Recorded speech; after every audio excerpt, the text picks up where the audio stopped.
How's it going, YouTube? It is Docky or Docky Style Gaming, and we're back at it with some more Anthem news and information for you all today. Now, this video might be a pretty big video, but we got some important information nonetheless. So we got some tweets from Mark Darrah and some tweets from Mike Gamble as well. We have confirmation on when to expect some new footage. We actually know what the third gear slot is finally going to be. We have some different looks at the Interceptor repair mechanics, in-game loot, region locks, respawns, and so much more. So without further ado, let's just get into all the new news and information that we got to cover today, starting with the Mark Darrah tweets. So first tweet was asking if we're fully geared up and playing solo, would we be able to take out an Ash Titan, or would we have to wait for the rest of the players in the open world to join up on the encounter to be able to take them out? Now, according to Mark Darrah, in theory we could beat an Ash Titan solo. I'm assuming if we're geared up properly, but the thing is, will we be able to beat it?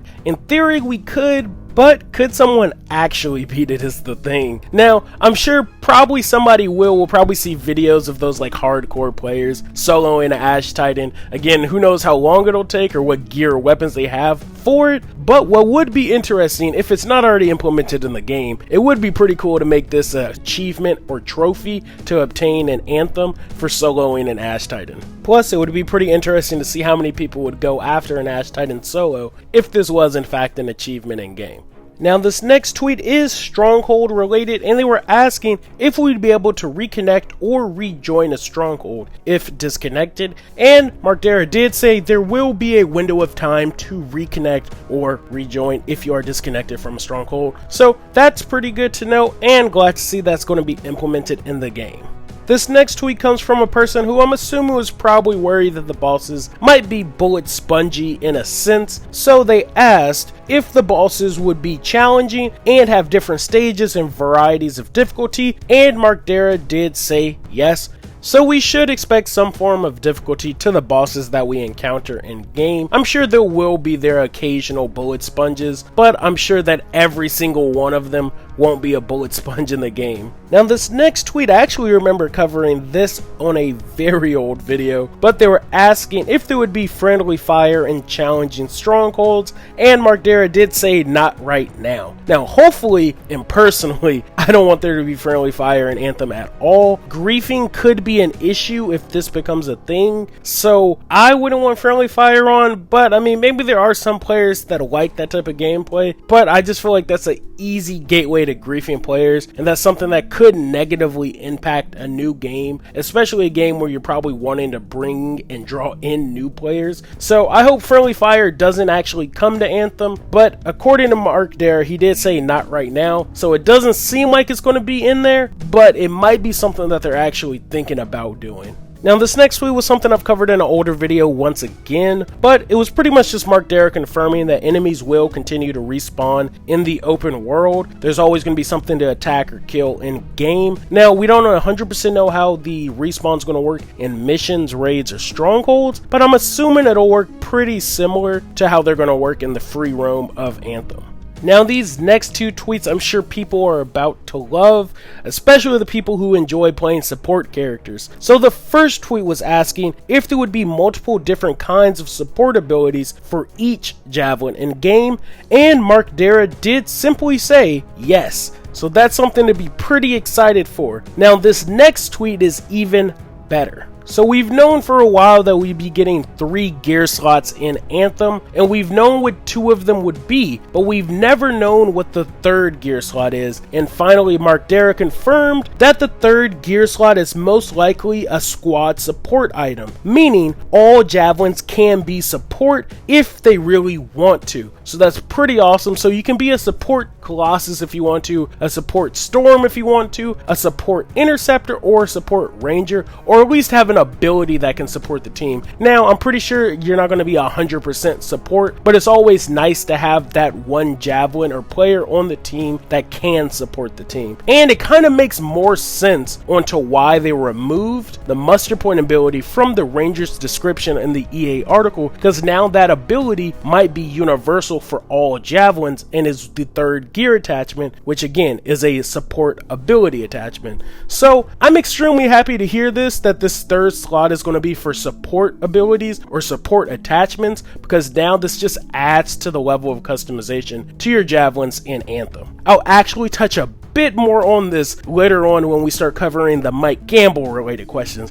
Now these next two questions also tie together. So according to Mark Darrah, if you equip two of the same weapons, i.e. a pistol in one gear slot and a pistol in your second gear slot, ammo is going to be separate for each slot. And meaning, and more of a clarification in this next tweet, if you have a SMG in slot 1 and you run out of ammo and switch to your SMG in slot 2, it will be full ammo. So the ammo are two different items. I don't know if it's just going to be primary, secondary ammo, or if it's going to be gear slot 1 ammo, gear slot 2 ammo, but they will be two different types of pickups. So nothing to worry about if you're planning on unlocking double of the same weapons in Anthem. This next question was also an older question I've covered before on the channel, but they asked if you die in a stronghold or mission, what would happen? And Mark Darrah did confirm, of course, that there are checkpoints. You won't have to worry about restarting all the way from the beginning. There will be a checkpoint to save your progress, and then boom, you can continue on where you left off. The next question was asking if there would be places to take cover, and Mark Darrah did say you can take cover, but this is not a cover shooter. And what he most likely means by cover shooter, don't think of like Mass Effect or the Uncharted series where you're running around certain places that are intended for you to crouch behind,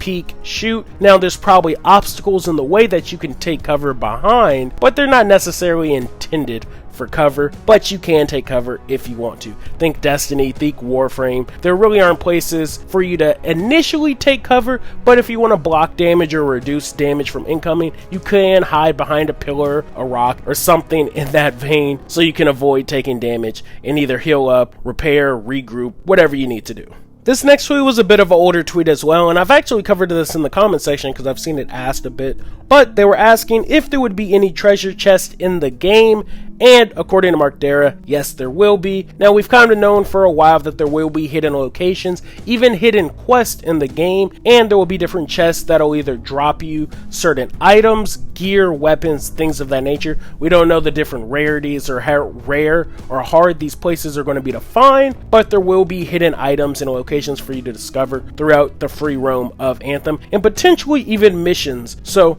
be sure to keep a lookout when you're playing Anthem because you never know what you might find. Next tweet was asking if Anthem would be region locked for PC, and Mark Darrah did say no, or pretty much he doesn't believe it will be, which is pretty awesome. So everybody who's on PC will be encountering everybody who's on PC. So I thought that was pretty cool. And then this last tweet from Mark Darrah is actually a tweet that came from almost like a thread of tweets. A bunch of people were talking, but they were essentially talking about pay to win, XP boosters, things like that. And they had to say that their stance on pay to win is still a strong no. Though, maybe, a big maybe though, they might allow new players to catch up in elder games with assuming XP boosters and things like that. Now, personally, I'm not a fan of that, though I understand where they're coming from, and I know games do that and have some form of incentives for newer players when it comes to returning to a game. But looking at it from a veteran standpoint, think of it like if you're a Destiny player or a Warframe player. Just imagine if you met a player who hasn't played Destiny ever, and you put in, a year so far, a year and a half into Destiny 2, you hit max light level, and a new player is able to hit max light level within 3 to 4 days, a week, whatever. I just feel like that would be kind of cheating the veteran players who actually dedicated and put in the time to grind that. It just feels like that'd be a cop-out, or like I said, it just feels like it would hurt the veteran players, and same with Warframe. Just imagine if a player could hit mastery rank 25 or 26 now if you're on PC within 3 or 4 days of playing Warframe. If there was a way for them to increase their boost or level in the game, I just feel like that's a disadvantage to the veteran players, and also feels like you're hurting the veteran players in the process and kind of being like, well, yeah, you spent a bunch of time in this game, but we want to let the casual or the newer players who are coming in to be able to get to the same level of you without putting in the same amount of time. Like I said, I know what they're trying to do and I understand it, but I really don't want that to be a thing. Now, they did say it's a big maybe, so they probably still don't even want to do it, but that is something that they are possibly considering doing. But again, this is just my personal opinion. I don't really want that happening, and even in my most recent live stream, when I was talking about the whole paying for XP and the most recent Assassin's Creed game, and even Devil May Cry 5 doing that recently, that's just something I really don't like seeing in video games.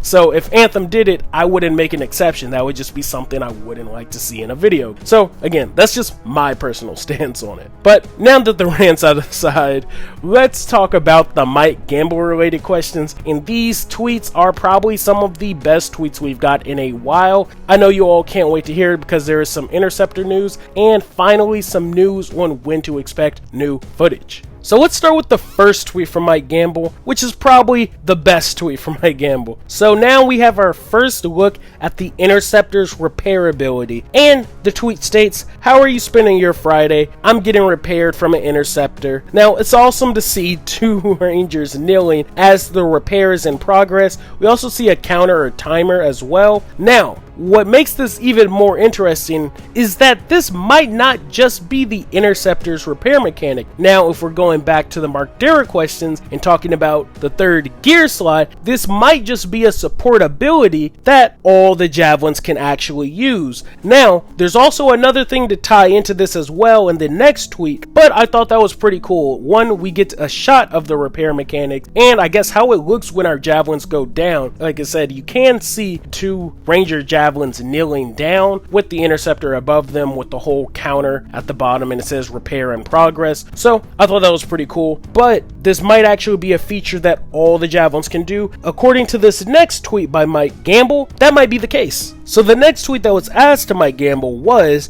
will we need repair kits or will every Javelin be able to repair? And Mike Gamble did say the latter. So it seems like the repair mechanic might be something that'll be universal for all Javelins as well. Again, this could be just a feature that all the Javelins already have, or this could be because it's a support gear slot that is interchangeable among all the Javelins. Either way, it's still something that's pretty cool. So I thought that was pretty interesting and definitely wanted to throw that in there. And then the last tweet is confirmation on when we will be getting some brand new Anthem gameplay. So Mike Gamble did tweet that him and Ben Irving will be live streaming a random build of Anthem November 1st. Now, I did already say that November 1st is when we should be expecting it in my most recent Anthem video, but Mike Gamble did go ahead and confirm it. Apparently, it was originally planned for Halloween, but they moved it up a day, or down a day, I guess. It depends on what you want to say. But we will be getting some brand new Anthem gameplay November 1st, which is next week, which is pretty awesome. So you already know I'm going to be covering that on the channel, so definitely stay tuned to all of that. And if it's being streamed on Twitch, I'll probably host it on my channel, so if you guys want to do like I did the PAX event, you guys can stop by, we can chat it up there while we're watching the live stream and discuss everything that's being shown and talked about during the live stream, and then I'll probably be doing a breakdown of whatever was shown, discussed, and talked about on the channel after it's actually posted. So I'm gonna end the video with that, with hype level at an all-time high. Can't wait to see what new information and footage is showing off. Thank you guys who stuck around to the end of this video for watching. Let me know in the comment section what you want to see the most from this live stream. Me personally, I really want to see customization. I'm just super curious about how deep the customization in Anthem's gonna go, but let me know what you guys want to see from next week's live stream. Again, thank you all for watching. If you haven't already, go follow me on all my social media accounts. Links to all of those are in the video description. And if you guys want to help out the channel, I do have a Patreon as well. Also, if you haven't entered in for the giveaway on the channel, you have until actually a couple of weeks, because we will be announcing the second winner and then also doing a third winner for the Anthem game. So again, if you haven't entered into that, just go to the video on my channel and boom, find out how to enter and you'll be entered. So again, thanks everybody for watching. I will catch y'all in the next Anthem news and info video, or just Anthem news video in general. Thanks for the love. Thanks for the subs. Peace.